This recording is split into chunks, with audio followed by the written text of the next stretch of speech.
Guess what, guys? The Virtual Boy is back! Can you believe it? Alright, it isn't quite, but we got the next closest thing to it. And also shout out to Goran Amber for the introduction idea. So, we're joined by Steve and Derek in order to discuss Nintendo Labo VR Kit.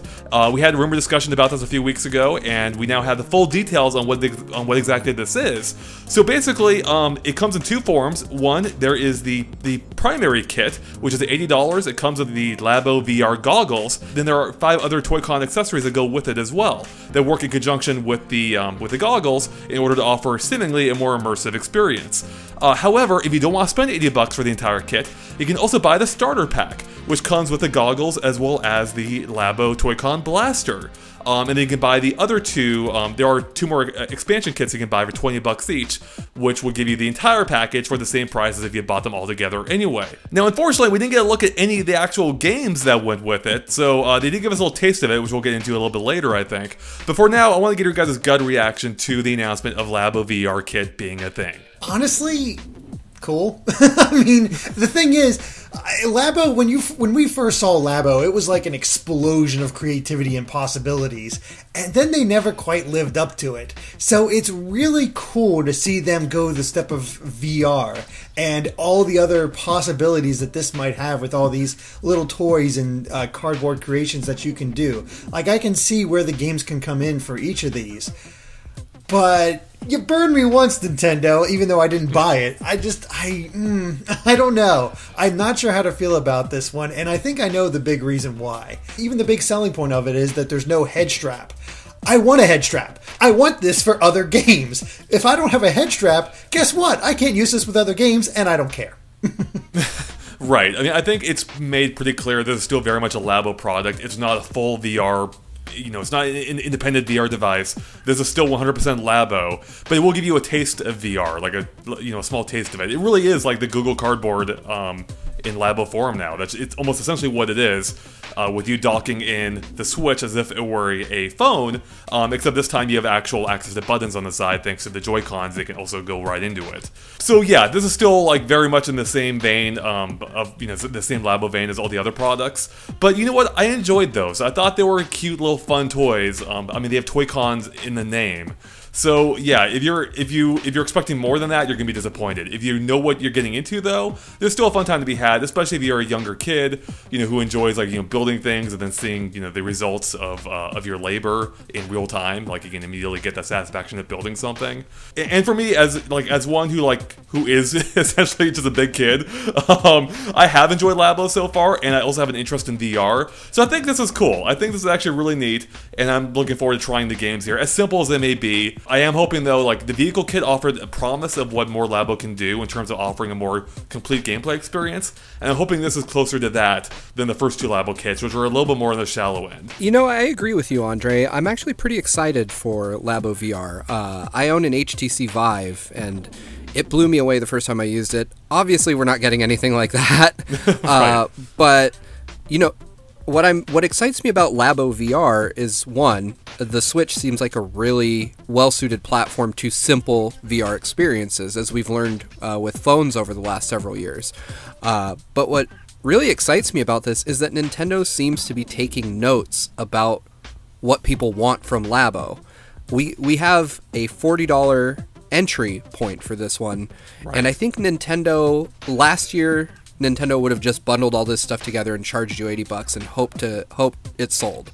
So I'm really pleased to see that they've learned that people aren't willing to really choke down that huge investment for cardboard stuff. And that's good. It means I'm hoping that the notes extend beyond we don't want to pay a ton of money for this stuff and goes into, like you were saying, we also want these things to be more game-like experiences. There's another really smart aspect about that as far as Nintendo learning lessons. Now, I was pretty down on it, but looking at each of these creations, they don't look like they'll take much time at all. Like, that's the brilliant thing about each of this. These look like maybe hour-long projects at most, and that is way better than a lot of the projects that were available in the previous Toy-Con sets. Well, that elephant looks a little bit complicated still, I think. But the others, I think, for the most part, do look simpler. So I'm right there with you. But Steve, I totally agree with you. I think I even said during our initial rumor discussion that if they released this at like $30, I think that would do a long ways of getting more people on board with the Labo than than before. Now, it's not quite $30, it's 40, but still a huge improvement from what they offered before. And the best part about that is you're not being punished for going that route. The price is the exact same if you buy it piecemeal or all at once, and I love that. So you don't feel like you're making like you have to make a choice if you're not sold on the full bundle in order to save a few bucks in the long term. So I appreciate that. So good job, Nintendo. You're improving in your in how you're handling this. As a gameplay experience, though, I'm curious to see what Nintendo is going to offer here, because they showed literally nothing. We didn't get a trailer, there are no pictures. The only things we know are what they told us in the press release, which involves you having to fend off an alien invasion, as well as being able to take pictures in a colorful underwater environment, and that's it. And if you take a look at the box, the main box art, you can actually see a little bit, you can get a little bit better idea of what's going to go on here. So in the top right, we can tell that the visor portion that you hold to your face will be the seemingly the UFO game, or you're fending off the alien invasion game. Whereas the camera appears to be the underwater game, because you can see like whales and sharks around the player. Top left, we can see the blaster, which I think, Steve, you were telling me is known as a bazooka in Japan, which makes sense because it looks kind of like a bazooka and there's like missiles flying around. So maybe you'll be shooting down missiles, or rather, I guess you're shooting your own missiles probably at different targets. Then we can see in the bottom left we have this weird bird thing, which was in the initial reveal trailer. So that's kind of interesting, in which it looks like you can flap with it in order to fly, maybe. You can see different birds around it. And then finally, the bottom right, you got the elephant here, where you control its trunk. And if you look at the bottom portion of it, you can see like a pencil sticking out, drawing a line in the air. So it seems to be some kind of weird elephant drawing game, art game. Yeah, so what do you guys think of this so far? I mean, there's potential with each of those games. I think the two that have the most potential right off the bat is the blaster, because who knows what you can do with that. There's all kinds of fun things you can do with kids with that. I mean, well, real quick, that reminds me of, also real quick, you can see how in each of these, the main VR goggles like slot into them. So I'm really getting like a Super Scope vibe from that blaster, especially with how you could look through the scope in the original, but this is like a full VR environment now. Mm-hmm. Yeah, exactly. There's some really fun potential with that. Same actually goes with the bird. I think having kids put their face to that bird, flapping with it, trying to like show them flying with birds, that could be a really cool VR experience for kids. And then finally, I think the camera has a lot of potential, because taking pictures of things, having it zoom in and out, there's a lot of cool little nifty things that they can do in conjunction with the Joy-Cons that I think would actually be a lot of fun for kids. And obviously the application for that will be VR Pokemon Snap, right? I mean, they failed if they don't, because here's the thing. If we don't get Pokemon Snap from now, what the heck are you doing, Nintendo? Please. It is the one VR game that would just be perfect for this thing. You don't need anything more than just a camera to play Pokemon Snap. Yeah, no, you're completely right. Like, I want that to happen. I don't think it will. However, no. I will take a photography game in any form. That sounds like it could be a pretty fun time. And what's especially interesting is this isn't the first time we've had a photography ocean-based game on a Nintendo console. Anyone remember Endless Ocean on the Wii? Oh yeah. You just swam around taking pictures very casually.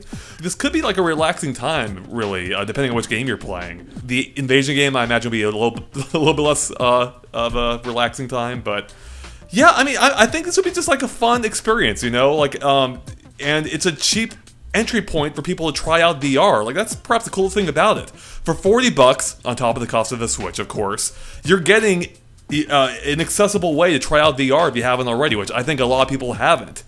Even Google Cardboard, which is practically free if you can get your hands on one for a while, that had almost no penetration that I'm aware of. So this could be a really interesting product for a lot of people, I think. Yeah, and it's really important to note that this is a great way to get kids to check out VR. Like you mentioned, Google Cardboard didn't really make huge waves, but it also required a phone that most kids wouldn't have. So, the Nintendo Switch is a device that's really family-friendly.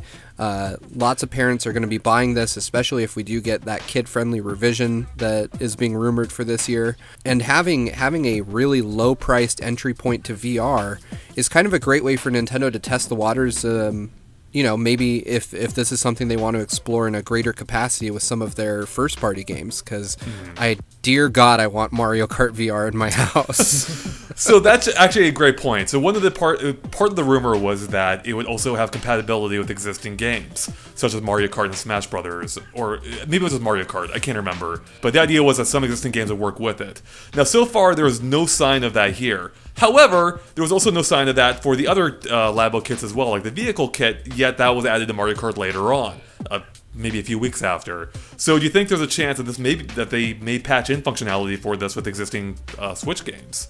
Oh, it's entirely possible. In fact, I think that's what most people want. That's how you're going to sell these things, to have the ability of, like, if it gets proven that the basic VR functionality is good, or at least is serviceable enough, to have the potential of playing some of your favorite Switch games in VR, Mario Odyssey VR, Breath of the Wild VR, Smash VR, if what have you, or Mario Kart. They're doomed for that case. Like, there's so much VR potential here that really goes beyond this Labo kit, and I think that's why I was so bummed out about the lack of a headset, or at least the lack of a strap to keep it on your head so you can just watch and play that way. But I think because it is aimed towards kids, they want them to be able to easily get it off of their face as quickly as possible. Exactly, especially because I think I told a story before how I was reading, I think it was Nintendo Magic, some history of Nintendo book, how one of the concerns Nintendo had with the Virtual Boy back in the day, with partially why it wasn't a headset you could wear, was because Nintendo was afraid of kids like falling downstairs or running into traffic, who knows what. So having a device that can easily put up to your face and pull down at a moment's notice really is, I think, the smart way to go about this for Nintendo. Though, as you're getting at, that's going to limit the options that are available. Although, I guess if you're just holding the entire thing up to your face, as shown in the main image with the Joy-Cons on the side, technically any game would be playable, but I don't know how comfortable that would be, for longer sessions. So who knows? Maybe they'll release a separate Labo strap, toy gone down the line to strap it to your head. I think if they open this up to other developers, or not even to other developers, but if they open this up to their library of first-party games, that this Labo VR kit goes from an interesting novelty to almost a must-have item for anybody that has a Switch. Because, I mean, the allure of Nintendo's games, having them in VR would make them some of the most compelling VR experiences on the market, bar none. There's just nothing out there for VR right now that even comes close to matching a Nintendo first-party effort. Except for, I would say, the games I played would be Astrobot. So I did play that at your place, 6 months ago. And while I agree that it's a very good game, I think it's a stretch to call it Nintendo quality or Nintendo caliber. It is the best VR game out there, but I don't think that it quite reaches that level of quality to me anyway. Okay, I mean, that's fair enough. I might disagree there, and if not, then it gets extremely close to me.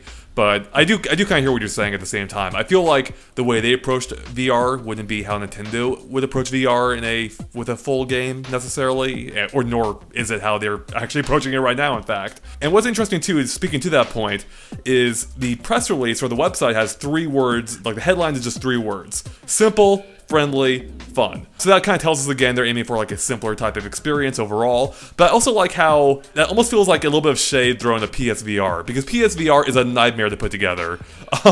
Whereas Labo, which a product to build yourself, comparatively might be a little bit easier actually. There's no wires, it's all connected into the it's all self-contained within the headset and the Switch itself. So there is a certain amount of appeal there. This is a low hassle, cheap, friendly, as I say, entry point into VR. So I think that is the big thing they're going for. They want to have an opportunity to get kids into it right off the bat, see how well it does, and maybe explore whether or not full-on VR is worth exploring. I mean, that's a good point. This is also an entry point for Nintendo. It's they're dipping the toes in the water.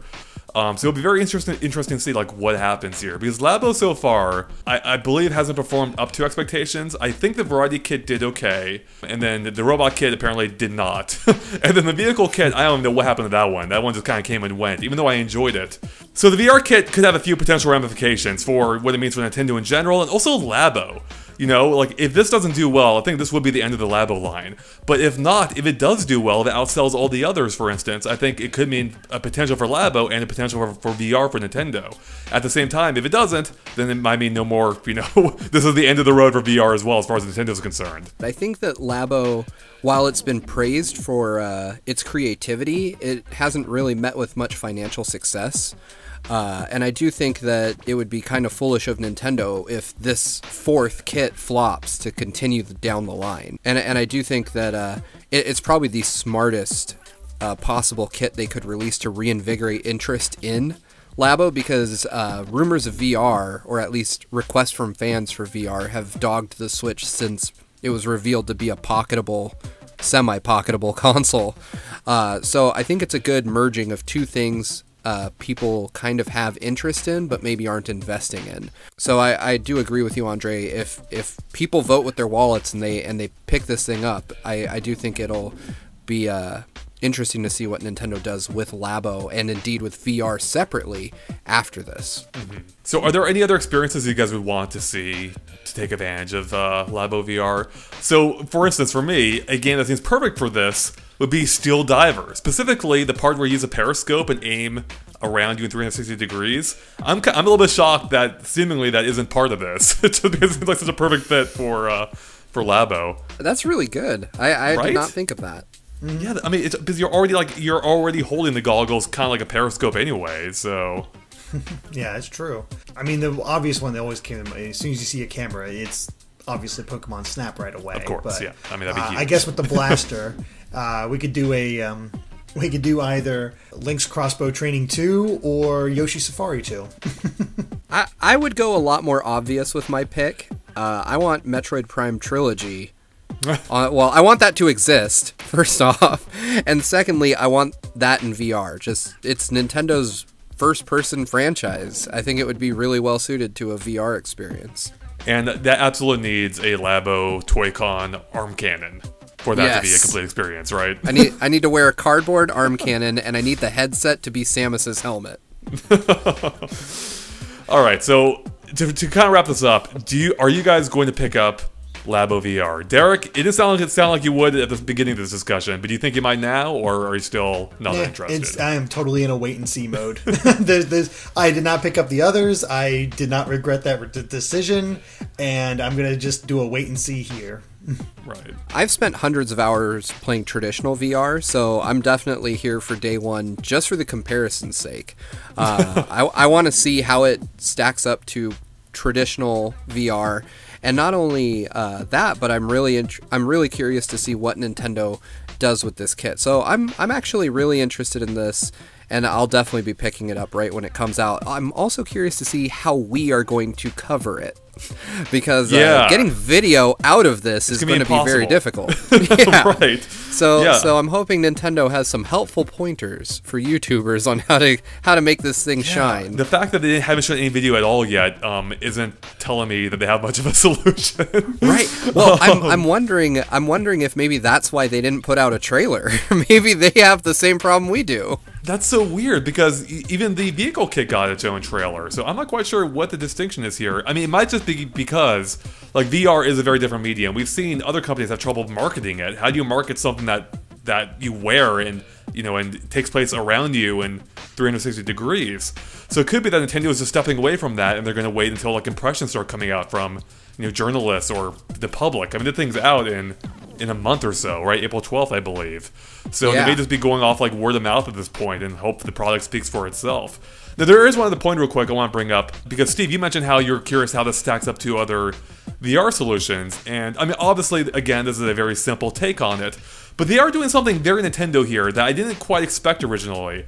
And that's the fact that with all these other Toy-Cons that come as part of this, depending on which kit you buy, up to 5 others, this is going to make it feel a little bit more immersive than I think it would have otherwise. Because, you know, obviously the Switch by itself doesn't have much in the form of like motion tracking. Yeah, the Joy-Cons can track movement, but it can't really do so accurately, or as accurately as you would want for a VR experience. However, these contraptions will. Like that elephant, it's going to know exactly where your trunk is in a VR environment, and same goes for any of these other Toy-Cons as well. Like we've already seen this to some degree with the existing Labo and how accurately it portrays real-life movement on screen. It's extremely impressive.